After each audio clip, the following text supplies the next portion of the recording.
El siguiente programa es clasificación T, para mayores de 18 años. Dirección de Espectáculos Públicos, Radio y Televisión. Ministerio de Gobernación. Es TV, Canal 67, presenta una entrevista con veracidad, profesionalismo, carácter y objetividad. Iniciamos con Casos y Soluciones, conducido por Alfredo Villarreal.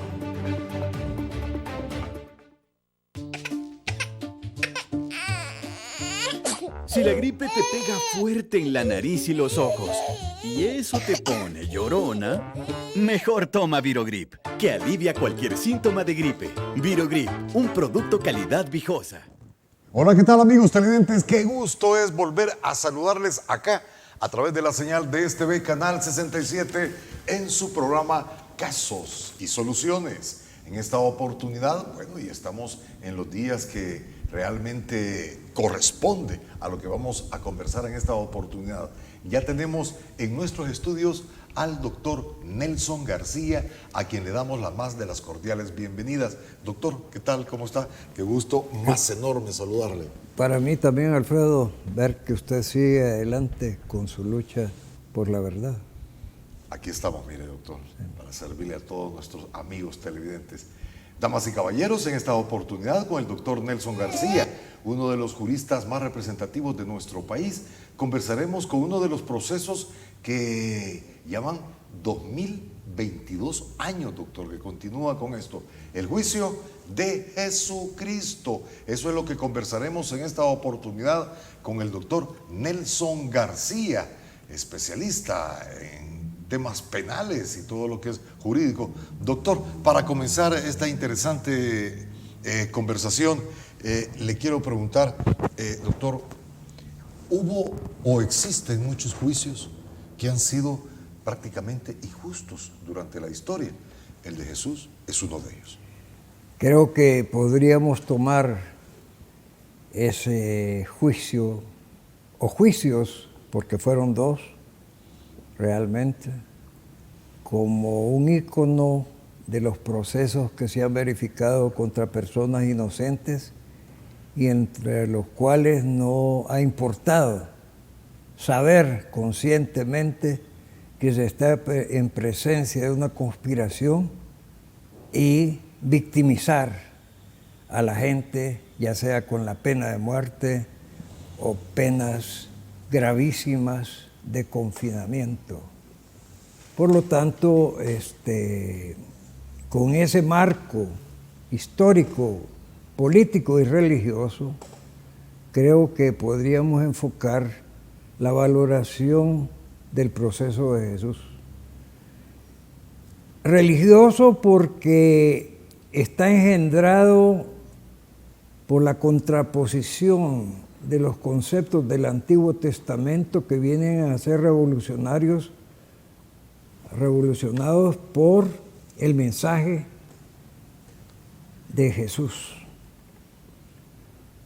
Todo el concepto radical se convierte en un manto, en un mensaje de misericordia, para empezar. Una misericordia que no se experimentó con el profeta.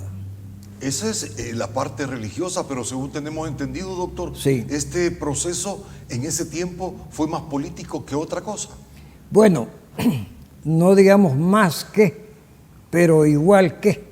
Igual que. En su intensidad, porque obviamente en el proceso tenía que homologarse la sentencia basada en conceptos de blasfemia o de insulto al concepto de Dios, homologarse por la ley que imperaba en ese momento a través de los invasores romanos.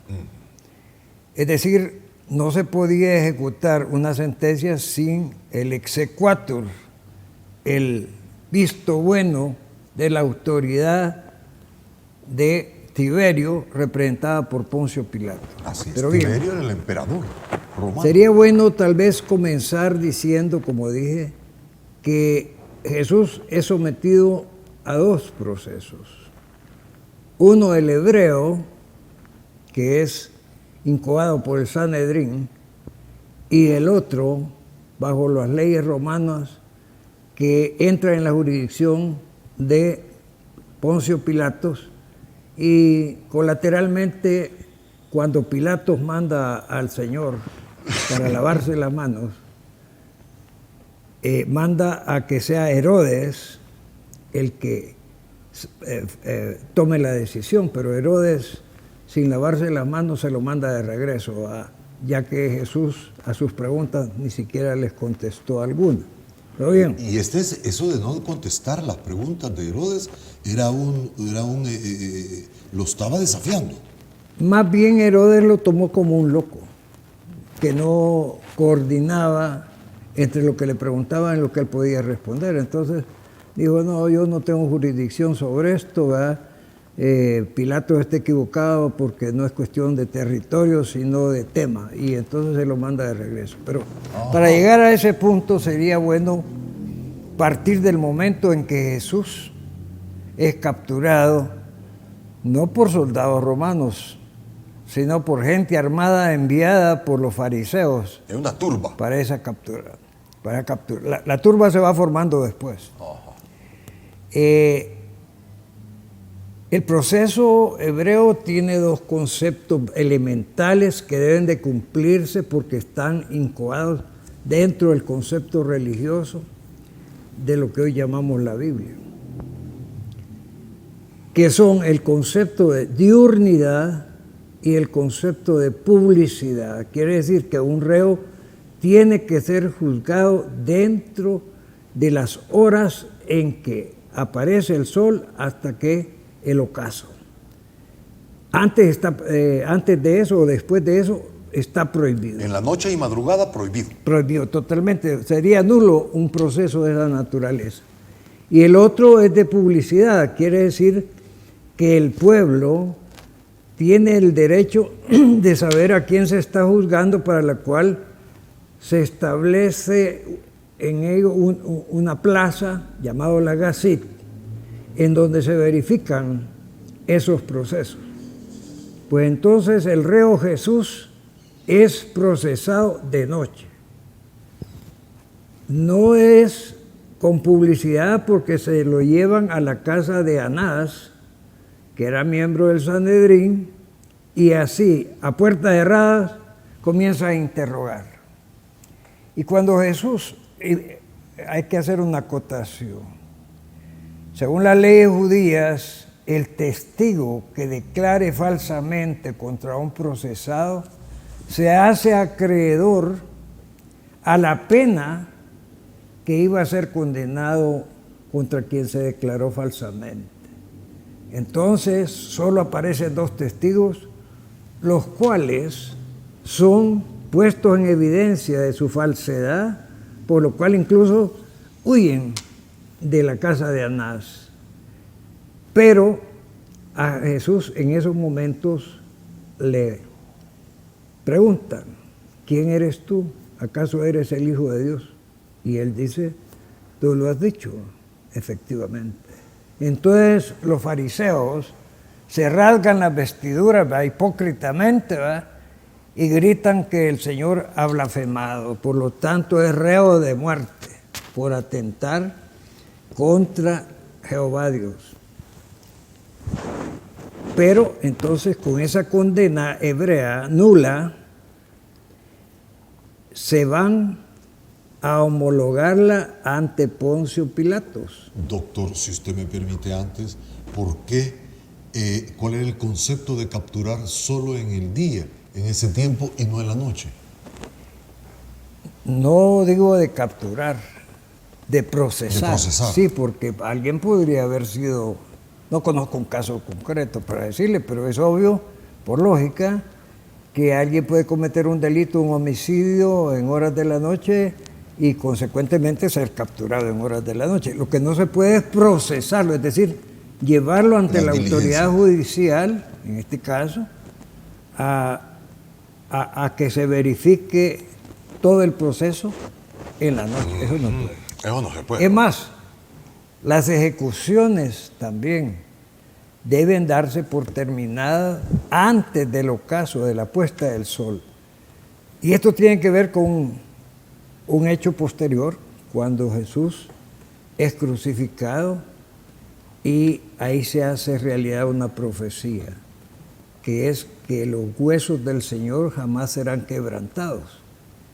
Porque era una costumbre romana que al crucificado, que es una muerte por asfixia, se le rompen las espinillas, o sea, las partes inferiores de las piernas, para que con ese quebrantamiento el cuerpo caiga sobre sí mismo, se aprieten los pulmones y el reo muere por asfixia. La crucifixión no es una muerte en sí misma, es un estado dentro del cual se va a verificar la muerte por asfixia del procesado.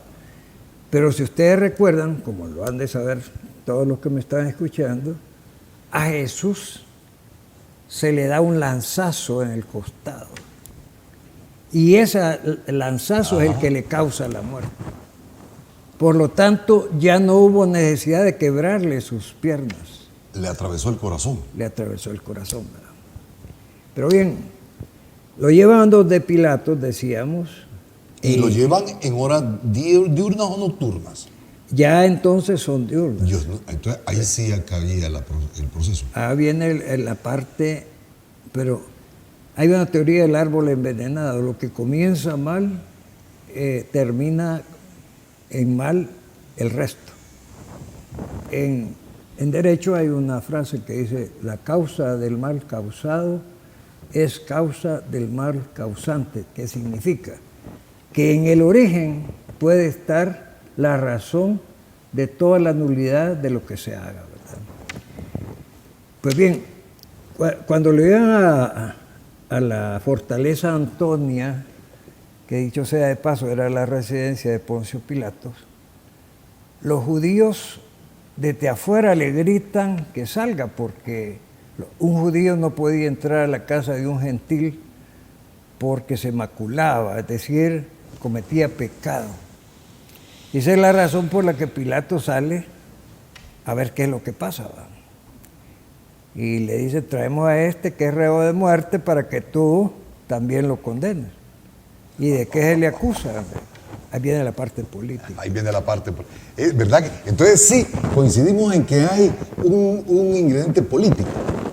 Sí, obviamente lo hay, como lo hay en la actualidad también, porque hay una visión del cristianismo político, una de ellas es la democracia cristiana, por supuesto, pero otros más radicales, como son la Iglesia de la Liberación, etc. Porque el mensaje de Jesús obviamente es un mensaje revolucionario desde hace más de 2000 años hasta la fecha, porque pretende cambiar la mentalidad, el sentir y la pasión del ser humano, lo cual es una tarea en unos casos diríamos que casi imposible, porque para el Señor pues no hay imposibles. Ya lo veremos cómo le pasa a Saulo, discípulo de Gamaliel, un sabio del Sanedrín, conocedor de todas las leyes del imperio y de la provincia de Jerusalén. Saulo probablemente es uno de los que se goza con la condena de Jesús, pero posteriormente, y se dedica a destruir y a perseguir las aldeas donde los cristianos, después de la muerte de Jesús, todavía se potencian más, ¿verdad?, en su fe. Pues Saulo se dedica a perseguirlos. Y ahí viene el primer milagro vamos a decir, sobrenatural, cuando Jesús se le aparece a Saulo, llamado así en ese momento, y después que se convierte en San Pablo, ¿verdad? O en Pablo de Tarso. Y le pregunta, Saulo, Saulo, ¿por qué me persigues? Y cae del caballo, deslumbrado por una luz potente. La voz lo quitó del caballo. Y así convertido Saulo en Pablo, se va, cambia toda su trayectoria y como sabemos es crucificado en la plaza de San Pedro, solo que boca abajo. Esa fue la muerte de San Pablo. Los dos pilares de la Iglesia Católica particularmente, y la única cristiana en aquellas épocas, son Pedro, al que le dijo que sobre tu frente vas a construir, serás la primera piedra de la iglesia, Petrus. Entonces, volvamos al juicio de Jesús.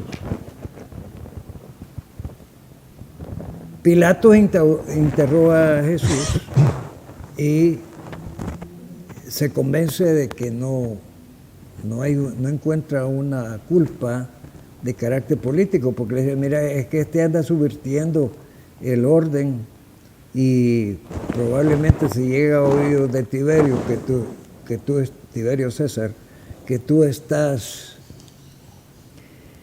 haciéndote el desentendido, te puede costar tu carrera política. No obstante que la esposa de Pilatos trata de persuadirlo, Claudia Prócula se llamaba, quien estaba a su vez influenciada por Berenice, que era su esclava, pero que era de las personas que andaba escuchando a Jesús en sus prédicas, en el Sermón de la Montaña, etc. Y le hace ver a Claudia Prócula los valores, la personalidad de Jesús, al punto que se piensa que la esposa de Pilatos era prácticamente una seguidora incógnita de la línea de Jesucristo. Interesante. Pero en ese momento Pilatos trata de deshacerse del problema, ¿verdad? Y le pregunta a Jesús que si es de Jerusalén, el originario, efectivamente. Entonces, él encuentra una razón de carácter jurídico en el sentido de que territorialmente le correspondería a Herodes, el gobernador, conocer del caso. Pero Herodes, como ya se lo dije hace unos momentos, no tiene ni siquiera una respuesta y lo toma por loco y se lo regresa a Pilatos. Ya vestido con su manta blanca y con un cetro, una vara, mira, aquí te mando al rey de los judíos. Todavía con un intento de persuasión a aquella muchedumbre agitada por los intereses creados del momento, entiéndase los fariseos.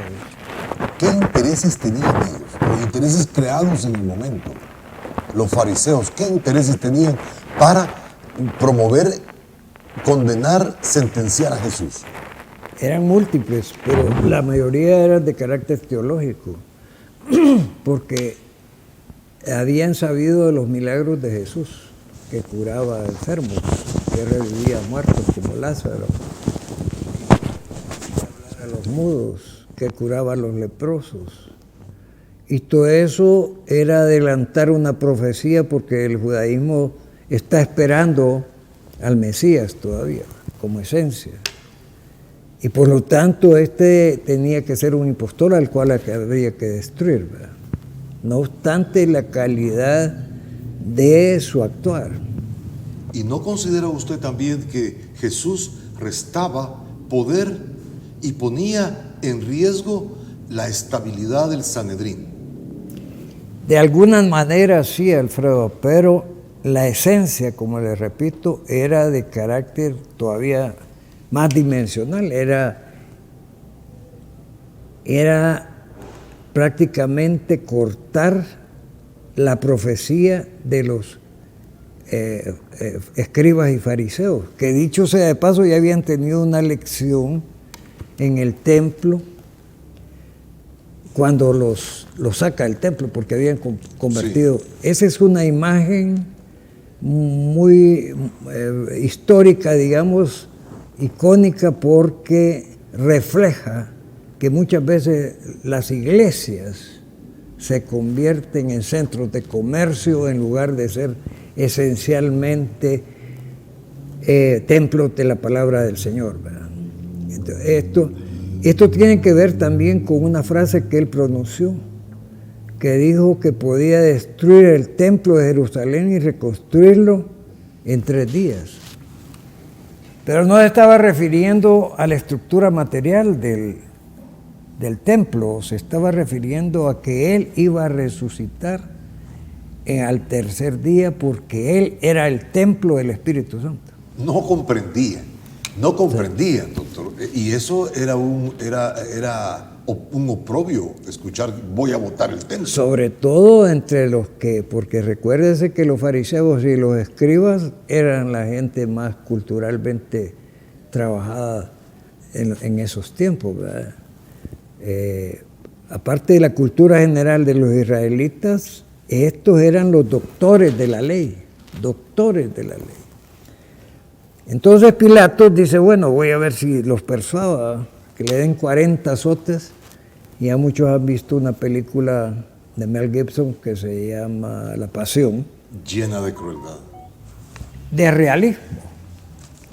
realismo. Esa crueldad es objetiva. Ni la pensábamos ni la concebíamos, ¿verdad? Ni la objetivamente. Sí. Doctor, vamos a un espacio, nos quedamos ahí, que en el azotamiento de Jesús, cuando comienza a ser sacrificado, ¿verdad? Es correcto. Nos quedamos ahí porque ya nos hacen la señal que vamos a nuestra primera pausa. Estamos conversando con el doctor Nelson García. Interesante el juicio que se le emprendió, el proceso que se le emprendió a Jesús de Nazaret. Por lo que estamos viendo, ya lleva 2 procesos, ¿verdad? Que estamos agotando aquí con el doctor. Al venir, seguiremos, son 2 o 3 procesos, porque está Sanedrín, Herodes y Pilatos. Yo llamaría que hay un tercer proceso que ya se lo voy a mencionar. Ok, perfecto, magnífico, ¿verdad? A mí no se me olvida, aquí lo vamos a apuntar. Un tercer proceso, imagínense, Jesús sometido a 3 procesos ilegales. La primera captura el proceso en la noche y vamos a seguir viendo las fallas de este proceso para concluir en lo que el doctor trae en esta oportunidad. Ya volvemos, no nos cambie, esto está interesantísimo.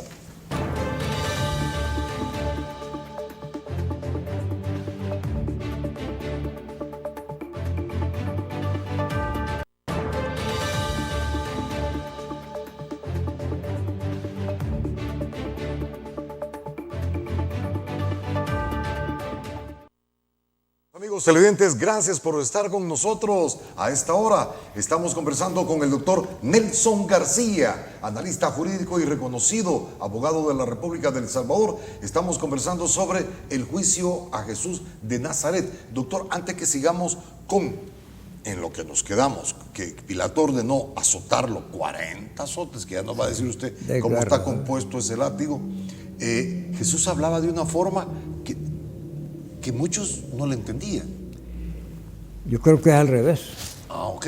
La entendía demasiado bien como para saber que su estatus de egoísmo, de codicia, de avaricia, de todo lo que es la parte negativa del ser humano, iba a tener una confrontación con la palabra del Señor, que no era la palabra de cualquiera, eran palabras que repetían conceptos de la Biblia misma. Se lo digo porque a Nicodemo le dijo Jesús que habría que entrar de nuevo al vientre y nacer. Y él decía, ¿cómo? ¿Cómo voy a entrar al vientre y voy a nacer de nuevo? Entonces, muchos quizás no le entendían mucho a Jesús. Bueno, en cierta manera coincido con usted en cuanto a alguna cuestión que exige una reflexión, ¿verdad? También dijo el Señor, el que cree en mí, aunque esté muerto, vivirá. Bueno, entonces, ¿cómo es eso? ¿Verdad? Sí, entonces lo dejaba uno. ¿Qué forma es esa de hablar? Usted que ha estudiado tanto, doctor, de Jesús, ¿por qué? Bueno, el Señor hablaba en parábolas primero, que significaba un método para que el entendimiento fuera mucho más sencillo, que si hubiera empezado a filosofar, ¿verdad? Gruesamente. Dialécticamente, esto es así.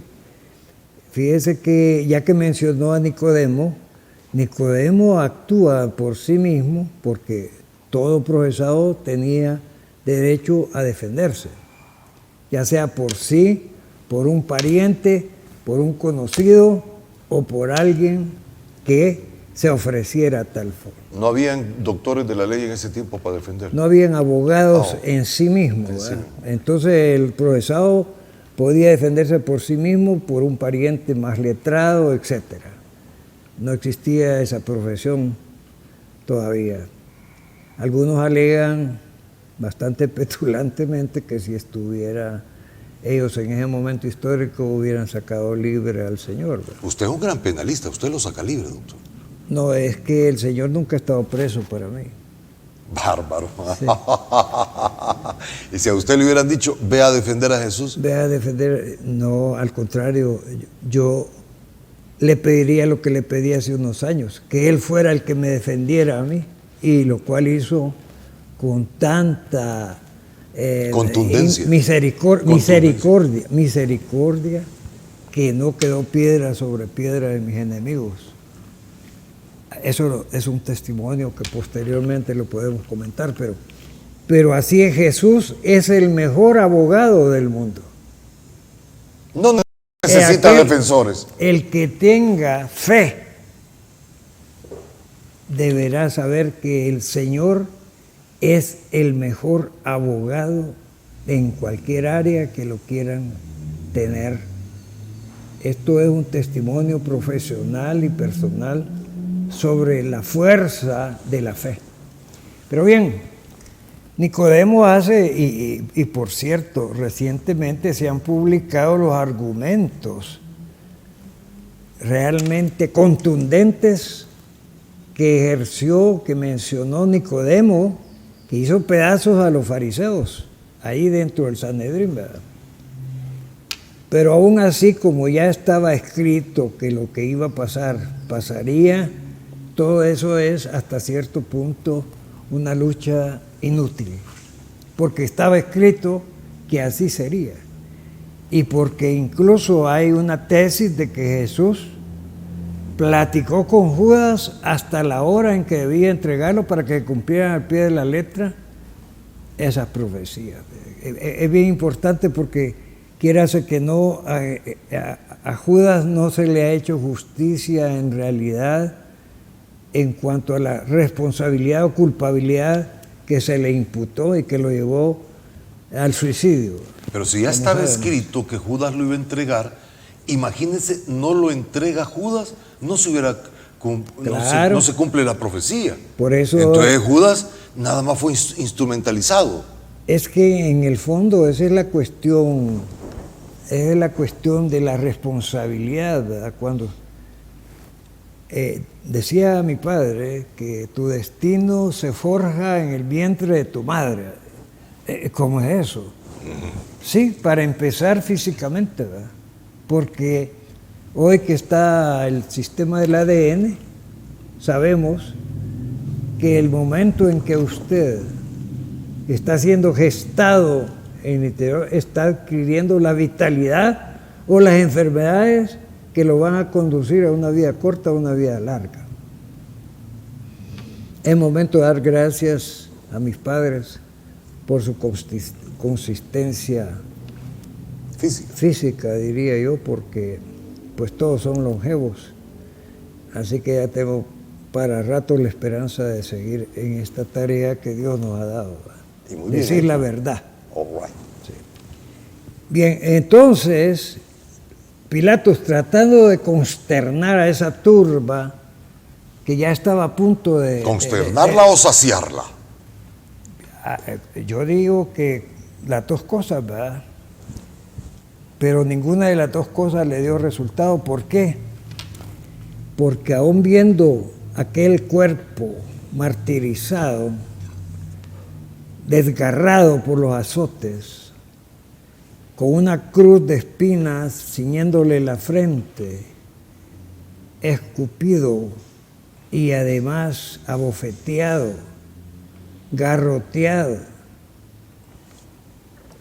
con su cuerpo semidesnudo frente a esa turba, todavía se le ocurre, al ver que no reacciona y que eso como que motiva más a querer ver más sufrimiento. Se recuerda que está en la época de Pascua en que puede tomarse la alternativa de liberar a un procesado, como en honor a esas fiestas.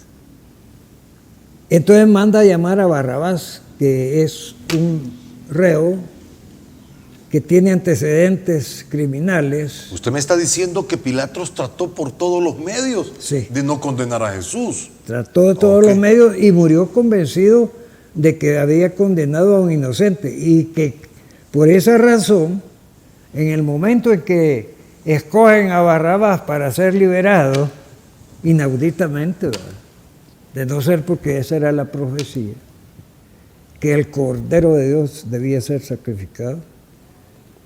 Entonces... Oiga, que después, doctor, después de este episodio, Pilatos ya no progresó. No, ya le voy a comentar. Va, correcto. Eso no olvida el futuro que tuvo Pilatos. Sí. Y aquí se hubiera muerto porque aquí no hay agua para lavarse las manos. Vaya, eso es cierto. Entonces, viendo eso, entonces todavía les dice, bueno, miren, que la sangre de este justo caiga sobre sus cabezas y la sobre sus descendientes. Y les importa un bledo. Le ponen en la cruz un rótulo que dice INRI, que quiere decir Jesús Nazarenos, Rey de los judíos. Antes que se me olvide. ¿Por qué? Porque era necesario identificarlo. Era necesario que la gente se diera cuenta con la crucifixión, con la pena de muerte, saber por qué habían matado a aquel. Entonces ahí entra la razón política, porque este se creía el rey de los judíos y eso no lo podía tolerar el Imperio Romano, ¿verdad? Ahí es la parte política. Al final a Jesús... ¿Romano o los judíos? Los romanos. Es que Pilatos es el que pone, los judíos no le ponen ese rótulo. Además, lo consideran un insulto. Acuérdese que el peor insulto para un judío... Correcto, tiene razón. Incluso así es. Él les llama raza de víboras, porque la víbora o las serpientes eran los animales cuyo concepto más afrentaba a los israelitas. Y por eso Jesús... ¿En qué idioma fue puesto INRI? ¿En qué idioma es INRI? En hebreo. ¿En hebreo? Sí. Y lo mandó a hacer Pilatos, sí, porque burlándose. En latín no existía la palabra J, ok. Jesús, y por eso se escribe con I. Quiero llegar a este concepto. Cuando, doctor, cuando Pilatos manda a llamar a Barrabás, a escoger entre Barrabás y Jesús, y la muchedumbre exige y pide a Barrabás, esto nos está indicando que no todo lo que la muchedumbre pide, el grueso de la población, es lo correcto. Más aún si está incentivada por otros agentes internos donde le dicen gritada de esta manera, o si no, ¿qué voy a decir? Que vos estás en contra del imperio. Entonces, ¿verdad? No todo lo que él... No, usted puede agarrar cada imagen de la pasión de Cristo y la pone en el siglo XXI y va a encontrar personajes a los que usted puede identificar como parte de esa historia. Fácilmente. Normalmente Judas, ¿verdad? Pero también están todos los fariseos, hipócritas, etcétera. Pero bien, entonces Jesús es llevado al Gólgota. En el camino le ponen un sudario en la frente, en la cara, que por cierto la NASA ha reproducido el santo sudario como la verdadera imagen. Pero es impresionante la impresión, llamemos así, la impresión física en ese manto, que está reproducido. ¿Quién puso ese manto? ¿Con quién lo fue? María Magdalena. Yo entiendo que la dolorosa María Magdalena. María Magdalena se lo pone como para limpiarle la sangre y el sudor, ¿verdad? Pero queda impresa las facciones del Señor Jesucristo. Increíblemente, doctor. Y luego reproducido por la sí. NASA es una fiel figura, ¿verdad? Es una fiel figura que todavía no se ha detectado si es sangre o qué. Bueno, ese detalle lo desconozco, si no lo comentaría, pero lo desconozco. Eso tiene que ver con alguna teoría de extraterrestres, etcétera, etcétera. Bueno, sí, Jesús es extraterrestre en toda su filosofía, ¿verdad?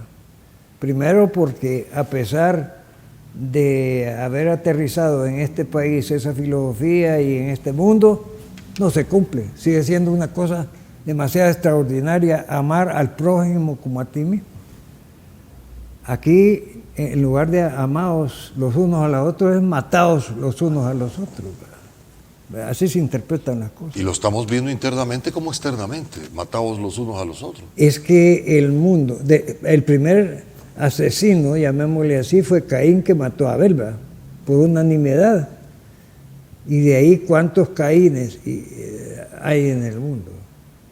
Pero no es extraño que hermano contra hermano, la historia del mundo es una historia de guerra.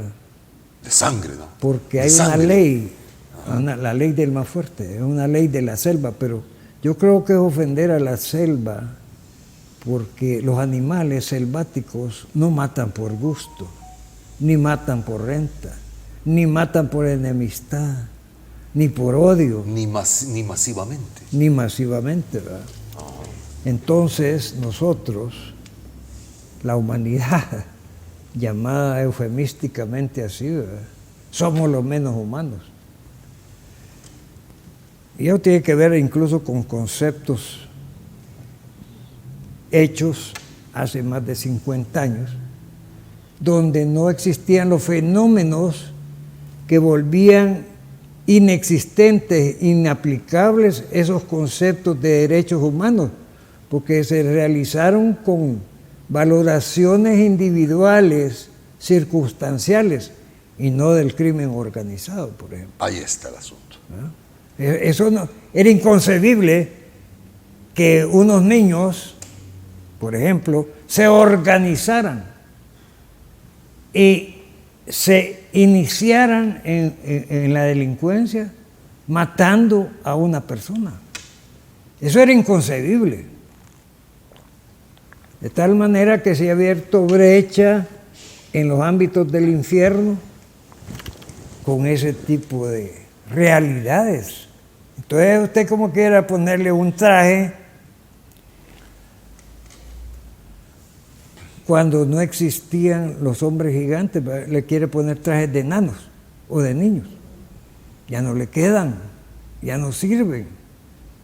Exigen una valoración internacional de la gente sabia y buena, ¿verdad? Porque por otro lado, los fariseos se fijan en lo que está pasando y se les olvida, como dijo el Señor, la viga que tienen en el ojo, aunque esa viga esté en una isla.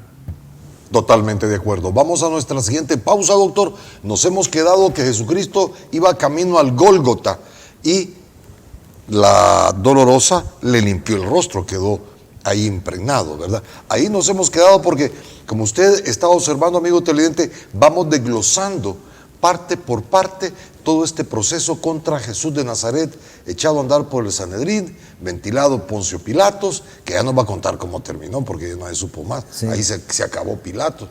Y estamos viendo y estamos recapitulando, como dice el doctor, no todo lo que dice la muchedumbre es lo correcto. Así la muchedumbre escogió a Barrabás y condenó a Jesús. Y dice el doctor que lo estamos viendo en estos días. Ya volvemos, esto está bueno, no nos cambie.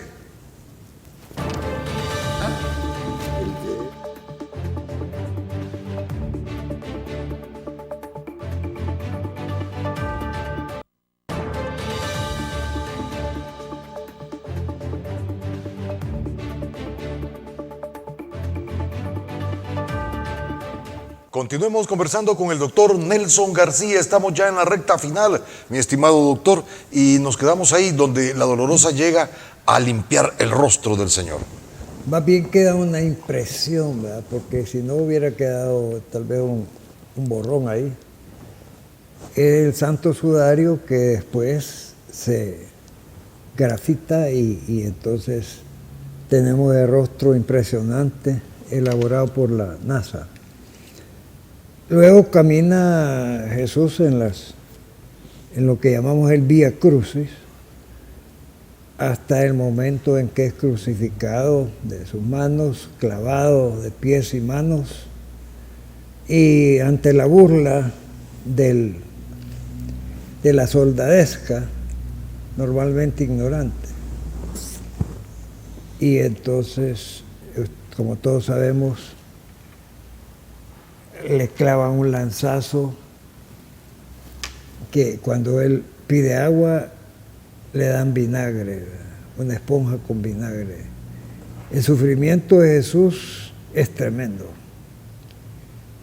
porque según los teólogos, también con su sangre estaba lavando y pagando por los pecados del mundo.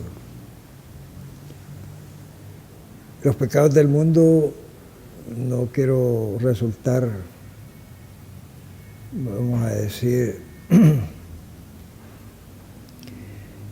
exagerado, pero Martín Lutero dijo que ni todos los pecados del mundo valían una gota de la sangre del Señor Jesucristo. Lo cual quiere decir que su poder es inmenso y más allá de toda la maldad junta. Posteriormente es sepultado y, como sabemos, según los relatos, resucitó al tercer día. Santo Tomás no creía eso y dijo que hasta que metiera su mano en un costado donde había visto que le habían clavado la lanza, creería. Y se le aparece Jesucristo y le dice que haga eso, que ponga su mano en el costado.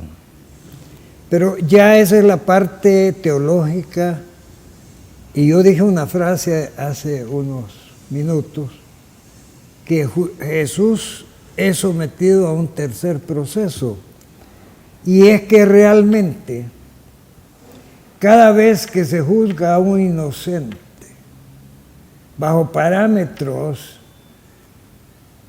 parecidos a los de Jesús, se está reabriendo un caso más contra el Señor Jesucristo, porque en cada inocente está viva la sangre del Señor Jesucristo.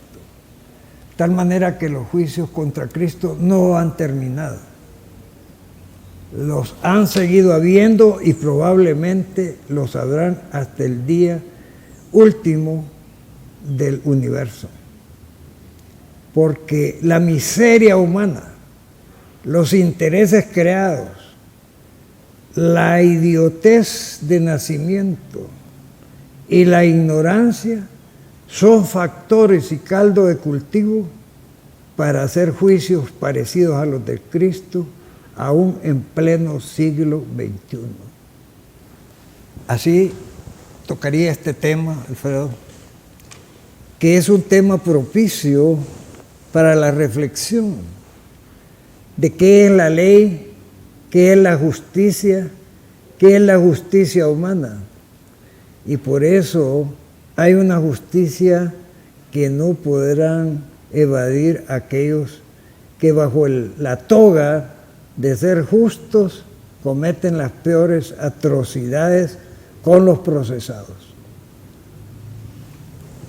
Doctor, viendo este proceso, doctor, quiero consultarle. El enemigo pensó que había hecho lo máximo, matar al Hijo de Jesús, mas no sabía que iba a resucitar.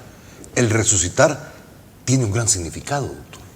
Ya se imagina usted el pavor que le podrían dar a alguien diciéndole que aquel que tenía por muerto ya no está en el sepulcro. Lo primero que humanamente puede pensar es que va a tomar venganza de sus hechos, ¿verdad? Pero lo todavía más grave es darse cuenta que efectivamente ese era el Hijo de Dios, encarnado en un hombre. Eso todavía es más pavoroso que cualquier consecuencia de carácter humano. Doctor, ¿es condenable entonces Judas? Para mí necesitaría hacer una valoración de sus circunstancias. Ya las hizo, ya las tiene. Y sobre todo, sí, si quiere una opinión de carácter humano, Judas ya estaba predestinado y como tal no podía evadir. Para mí, alguien que ya viene condicionado y que actúa bajo conceptos, incluso que hoy se discuten si no se puso de acuerdo con el Señor Jesucristo para hacer lo que hizo, ¿verdad? Porque acuérdate que en la última cena le dice, ¿seré yo maestro? Y le responde, porque dice el Señor previamente, alguien me va a entregar de los aquí presentes. Entonces él dice, aquel que ponga la mano sobre su plato, ese será. Y Judas la pone. ¿Seré yo maestro? Le dice. Tú lo has dicho. Lo que has de hacer, hazlo pronto. Y de ahí se va él a venderlo por 30 denarios. Que después, en el arrepentimiento y en el relato, los va a devolver. Y entonces, no, ¿qué traes ese dinero? Vendiste, te pagamos. Lo que hagas con tu dinero es otra cosa. Lo hecho está. Entonces Jesús tira los 30 monedas de plata y se ahorca. Se suicida. No solo como un acto de arrepentimiento a lo mejor, sino por no tener esa carga en su conciencia. El suicidio, que es una especie de eutanasia, entre paréntesis, es inevitable. Aquel que tiene propensiones a eso tiene que consultar en busca de ayuda, porque eso es producto de un mal funcionamiento cerebral, en donde no se analizan ni sopesan las consecuencias, incluso de dolor para terceros. Y además porque el que haya nacido y no haya aprendido que en esta vida se viene a luchar constantemente, entonces no ha sabido nada de su existencia, porque en este mundo, desde que sus orígenes de enfriamiento tienen conciencia y desde que el producto de la evolución dio lugar al llamado Homo sapiens, la lucha por sobrevivir implica esfuerzo y sacrificio. Tal manera de que no hay nada fácil en el mundo. Esta es una invitación para todos aquellos que saben que tienen como Jesús una cruz a cuesta, producto de que se los hayan impuesto otras personas. Porque normalmente el sufrimiento no nace de nosotros mismos, nos los causan personas que no saben qué es amar al prójimo como a sí mismo. Otra de las cuestiones que en esta pasión se están observando es cuando él dijo, Padre, pasa este cáliz de mí, yo no quisiera. Esa es la parte humana que estoy refiriendo, Alfredo, precisamente. Qué bueno que lo menciona, porque hay un momento que con todo el poder de una divinidad resalta el factor humano y el sufrimiento es tal que le dice, clama a Jesús, a su Padre, si puedes quitarme este cáliz ya, mas no sea mi voluntad sino la tuya. Esto, es decir, vuelve él a entregarse a los designios del Señor y de la profecía. Pero es que yo creo que es muy difícil que alguien pasara de la primera línea, de los garrotazos, de los escupitajos, para recetarse todo el calvario, que así se llama, del Vía Crucis. Ojalá que de alguna manera estas palabras sirvan para la reflexión fuera de los templos, ¿verdad? Porque hay más audiciones de la parte humana natural que la que se dice en las iglesias, porque desafortunadamente también algunas iglesias con sus ejemplos han causado desánimo en la fidelidad de la feligresía. Por eso no es fácil ser predicador, mucho menos pastor, porque el compromiso del ejemplo es mucho más grande. Y un pastor puede hacer más daño que 2000 delincuentes. Doctor, nos queda un minuto para obtener de usted su conclusión de esto que hemos conversado. Muchas gracias, Alfredo. Bueno, como cristiano que me esfuerzo por ser, quiero enviarles un abrazo a todas las comunidades que tienen puesta su fe en el Señor Jesucristo y saber que cada uno de nosotros, grandes o pequeños, somos una bandera que conduce con su ejemplo al acercamiento de Dios. Muchas gracias y una Semana Santa coherente con esa palabra. Doctor Nelson García, un gusto enorme que siempre nos dé el apoyo suyo, doctor. Estoy con usted para siempre, Alfredo. Cómo no, muchas gracias. Igualmente, doctor. Gracias. Dios lo guarde. Sobre todo, gracias a usted, amigo televidente, que ha estado con nosotros durante esta hora. Recuerde, Casos y Soluciones. En la próxima habrá mucho más. Si la gripe te pega fuerte con fiebre y dolores, y eso te pone llorón, mejor toma Virogrip, que alivia cualquier síntoma de gripe. Virogrip, un producto calidad Vijosa.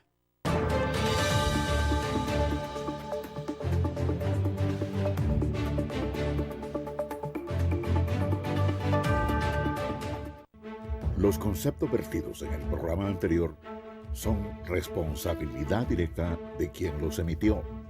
En ningún momento representan la línea editorial de esta estación televisora.